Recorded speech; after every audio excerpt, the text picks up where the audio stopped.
Votre livre aborde la question des abus dans l'Église sous l'angle de l'abus d'autorité qui se produit parfois par les prêtres.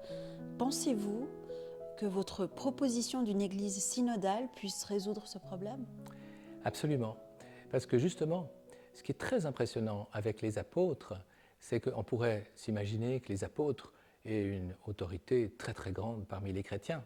Ils l'avaient certainement. Mais justement, et à l'école du Christ, ils ne veulent pas s'imposer.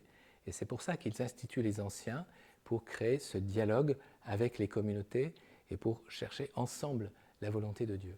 Or, aujourd'hui, il y a ce problème dénoncé par le pape François du cléricalisme. Alors, qu'est-ce que le cléricalisme? C'est le risque qu'un prêtre s'impose par son autorité, parce que je suis prêtre, je vais m'imposer, donner des ordres, au mépris peut-être justement de la communion. On a beaucoup parlé dans les médias des abus sexuels, mais ça, c'est un aspect terrible, mais d'un problème, à mon avis, plus profond, qui est l'abus d'autorité, cette tentation de dominer l'autre en fonction d'une autorité morale, je suis prêtre, donc je peux m'imposer.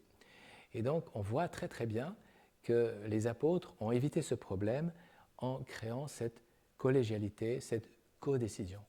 Donc effectivement, dès qu'on va créer au niveau des diocèses, même au niveau des paroisses, beaucoup plus de collégialité, le prêtre est recentré, il ne peut plus s'imposer, il est obligé d'écouter et de faire droit à cette recherche de communion qui est l'essence même de l'Église, et pour pouvoir être véritablement au service, à l'exemple de saint Paul aussi, qui lui agissait comme un sourcier.